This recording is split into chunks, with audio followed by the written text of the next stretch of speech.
Salut à tous, aujourd'hui on se retrouve pour l'épisode numéro 174 de l'After Zap Image. On va débuter avec une déclaration de Zidane. Il nous parle de la finale de l'Europa League entre Marseille et l'Atlético. Lui qui connaît bien quand même l'Olympique de Marseille, il est originaire de Marseille, il connaît bien aussi l'Atlético pour évoluer face à l'Atlético toute l'année avec le Real Madrid. Donc il nous dit tout simplement, la finale de l'Europa League, deux équipes font un parcours exceptionnel et se retrouvent face à face. Mais l'OM est capable de se sublimer en finale, le club l'a prouvé par le passé. C'est vrai que Marseille a quand même une très belle expérience, on va dire, lors des finales européennes, surtout cette finale de Ligue des Champions, remportée face au Milan AC. Marseille n'était pas favori, je pense comme demain face au Milan AC, ils étaient très loin d'être favoris. Les Marseillais, ils avaient réussi un match assez incroyable et j'espère que demain ils vont être capables de renverser les statistiques qui voient plutôt l'Atlético remporter cette finale, même si pour moi c'est très très ouvert demain. Je dirais 60% pour l'Atlético, 40% pour l'OM, mais cette finale elle est très loin d'être jouée. Pour moi, Marseille a toutes ses chances. Ensuite, déclaration d'Abid Bey, il nous dit: c'est une méconnaissance du football que de penser que l'OM n'a aucune chance de remporter cette finale face à l'Atlético.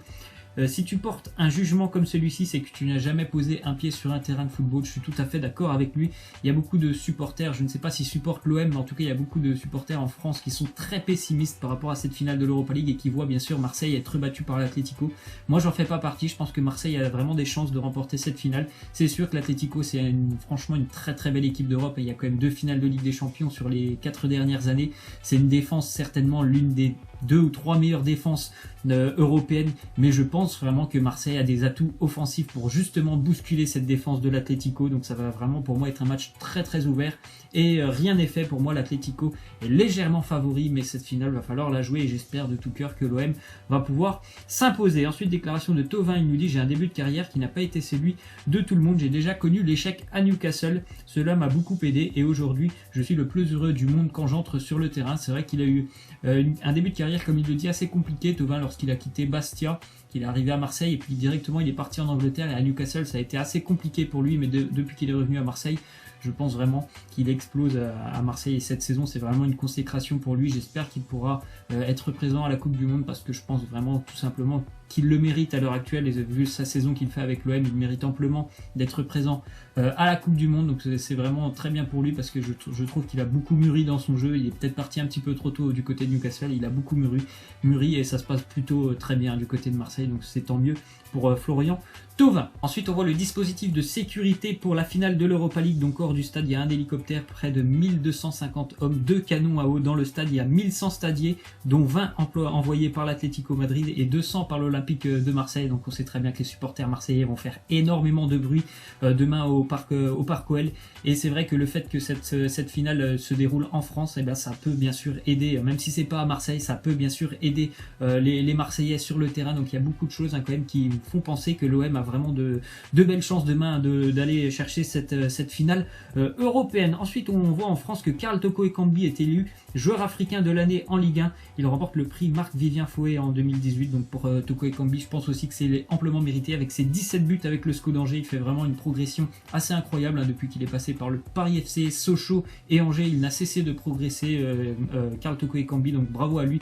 C'est quand même un attaquant qui est très très agile devant le but. Il devance, il me semble, Wabi Kazri, le joueur du Stade Rennais. Ensuite on voit qu'à 1 an de la fin de son contrat, Alphonse Areola, le gardien parisien, disposerait d'une offre de Newcastle qui est prêt à miser 20 millions d'euros sur lui. Donc pour Areola, je ne sais pas s'il va pouvoir continuer son aventure avec le Paris Saint-Germain, et on sait en plus que le Paris Saint-Germain espère certainement recruter un nouveau gardien dès cet été. Ensuite on voit que Unai Emery, donc l'ancien entraîneur parisien, maintenant il reste une journée mais on va l'appeler ancien entraîneur parisien, il figure aussi sur la shortlist de West Ham, donc il est vraiment convoité du côté de l'Angleterre. Hier je vous avais parlé d'Arsenal qui s'intéressait à Unai Emery. On apprend aujourd'hui que c'est un autre club londonien, le club de West Ham. Ensuite on voit que Lyon a battu son record de buts marqués à l'extérieur sur une saison, avec 63 buts marqués à l'extérieur pour l'Olympique Lyonnais en 19 matchs, ce qui est quand même assez incroyable.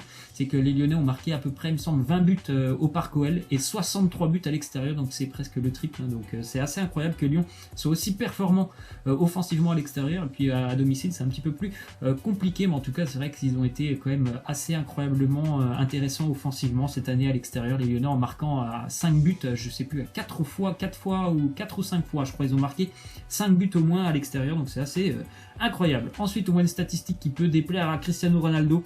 C'est un classement qui fait mal pour Ronaldo. Il n'apparaît seulement au 16e rang. C'est le classement de l'Observatoire du football qui est basé sur pas mal de statistiques, notamment la finition, la récupération, la percussion, la rigueur ou la distribution. Et au terme de ce classement, on voit seulement que Ronaldo est 16e. Ce classement, vous pouvez le trouver sur internet, c'est assez bizarre, il est seulement 16e.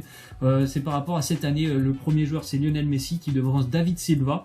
Donc c'est des choses, c'est franchement un classement assez surprenant. Mohamed Salah par exemple est 6e, après c'est beaucoup de statistiques, mais c'est vrai que pour Ronaldo, qui fait encore une saison quand même assez intéressante, bon, surtout en 2018, de le voir seulement à la 16e place, c'est quand même assez surprenant. On voit d'ailleurs que les joueurs de Ligue 1 sont vraiment très très loin d'être très bien classés dans ce classement. Ensuite, on voit une déclaration d'Antonio Conte, l'entraîneur de Chelsea. Il nous dit: mon dernier match avec Chelsea. Non, je ne le pense pas. On doit jouer déjà ce dernier match en FA Cup, la finale d'un samedi face à Manchester United.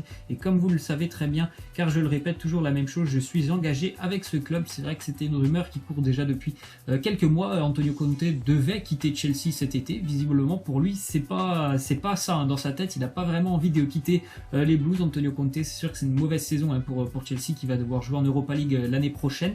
Mais pour lui, Antonio Conte, il est toujours lié avec le club et visiblement, il a envie de rester. Après, est-ce que ça va bien se passer avec Roman Abramovich, le propriétaire de Chelsea? Je n'en suis pas sûr, parce que bon, le fait que Chelsea ne soit pas en Ligue des Champions, ça doit certainement quand même poser problème. Ensuite, on voit les stats de Liverpool à domicile cette saison en Première Ligue, assez incroyable. Liverpool n'a pas connu la défaite à Anfield, 19 matchs, 12 victoires, 7 nuls, 0 défaite.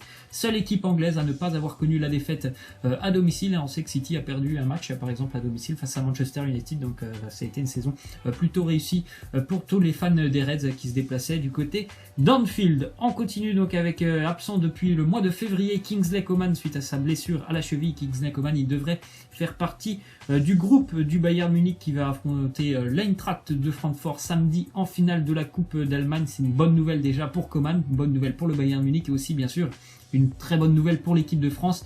Après, est-ce que Didier Deschamps va pouvoir compter sur Kingsley Coman? Je ne sais pas. C'est vrai qu'il va faire sa liste, sa première liste jeudi. Coman, ça fait maintenant presque 3 mois qu'on l'a pas vu sur les terrains. J'espère qu'il pourrait être présent vers la Coupe du Monde. C'est un joueur, voilà, il est capable de vraiment débloquer une situation sur son côté. Il a vraiment un talent extrêmement important, ce joueur Kingsley Coman, et j'apprécie de le voir en équipe de France parce qu'il a vraiment beaucoup de talent sur son côté. Ensuite, déclaration de Marotta, l'un des dirigeants de la Juventus. Il nous dit: vendre Higuaín et Dybala, la Juve n'a pas l'habitude de vendre à ce jour. Ce n'est pas une hypothèse. La Juve ne les a pas mis sur le marché, donc visiblement il n'y aura pas de gros transferts du côté de la Juventus. C'est vrai que bon, il y avait beaucoup de rumeurs autour de Paulo Dybala, notamment le PSG qui s'intéresse à Dybala, mais la Juve n'est pas prête à le vendre visiblement. Après, est-ce que si le PSG arrive avec 200 millions d'euros sur la table, la Juve va céder? Là, ça c'est possible aussi.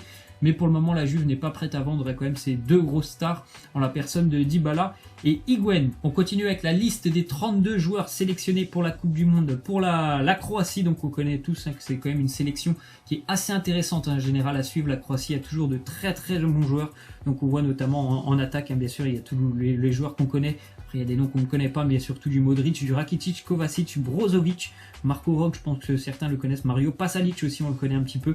Et puis au milieu de terrain, il y a quand même aussi, surtout en défense, il y a quand même des joueurs aussi qu'on connaît. Encore Luka, je pense que tout le monde le connaît. Domagoj Vida aussi, on le connaît un petit peu. Lovren ou encore Versalco, donc il y a vraiment une très très belle équipe pour la Croatie lors de la Coupe du Monde. On continue avec Fulham qui est le premier finaliste des barrages d'accession à la Première Ligue. Fulham a battu Derby County hier 2-0, notamment grâce à un but de Ryan Sessegnon. C'est une future star, hein. Ryan Sessegnon, je crois qu'il a 17 ans à l'heure actuelle. C'est vraiment une future star, je pense qu'il va vraiment exploser dans les prochaines années. Fulham affrontera en finale soit Aston Villa, soit Middlesbrough. Match ce soir entre Aston Villa et Middlesbrough. Ensuite, on voit une déclaration d'Olivier Giroud. Il nous dit: on est des compétiteurs, on y va pour faire mieux qu'en 2014. L'objectif exposé par la fédération, c'est d'aller en demi-finale. Mais tu arrives en demi et tu es à 5 jours de la finale. Il ne faut pas calculer, pas réfléchir et foncer. Hein. J'espère aussi que la France pourra faire mieux que 2014. Et cette quart de finale, c'était quand même plutôt pas mal parce que on sortait d'une Coupe du Monde assez triste en Afrique du Sud. Les quarts de finale, c'était pas mal. Et puis, on était tombé quand même face aux champions du monde. Donc j'espère que les Bleus pourront aller au moins en demi-finale. Et c'est vrai que quand tu es en demi-finale, bien sûr, tu as envie d'aller jusqu'au bout en finale. Ensuite, on apprend que Paolo Guerrero, capitaine du Pérou, c'est un attaquant péruvien. Donc il devait jouer face à l'équipe de France lors des matchs de groupe. Il est suspendu pour dopage. dopage, il a consommé de la cocaïne, donc il ne participera pas à la Coupe du Monde avec le Pérou, et c'est vraiment un gros manque pour les Péruviens. C'est un très très bon attaquant, à peu près 80 sélections avec le Pérou, il avait déjà marqué près de 35 buts avec la sélection péruvienne, mais bon, il ne sera pas là, hein, donc c'est quand même plutôt une bonne nouvelle aussi pour l'équipe de France, parce que c'est un bon joueur qui ne sera pas là du côté du Pérou. Ensuite, on voit une image avec deux joueurs, un joueur de foot et un athlète qui sont assez rapides, hein, une image qui va très très vite, hein, entre Pierre-Emerick Aubameyang et Usain Bolt. Et on va terminer donc avec la question de fin. Ce soir, c'est le premier barrage de Ligue 2 entre Le Havre et Brest. Laissez-moi en commentaire qui va rejoindre l'AC Ajaccio en finale d'accession pour la Ligue 1. Bon, après, il y aura le barrage face au 18e de Ligue 1, mais qui va rejoindre l'AC Ajaccio. Donc je pense que pour moi, ce sera Le Havre, hein, qui a fait vraiment une très très belle saison. Les Havrais face à une équipe brestoise qui a été pour moi plutôt irrégulière. Laissez-moi en commentaire ce que vous pensez de ce match de play-off de Ligue 2. Voilà, c'est la fin de cet After Zap Image. J'espère que ça vous aura plu. N'hésitez pas à lâcher des likes, à vous abonner. Moi, je vous laisse et je vous dis à demain. Ciao!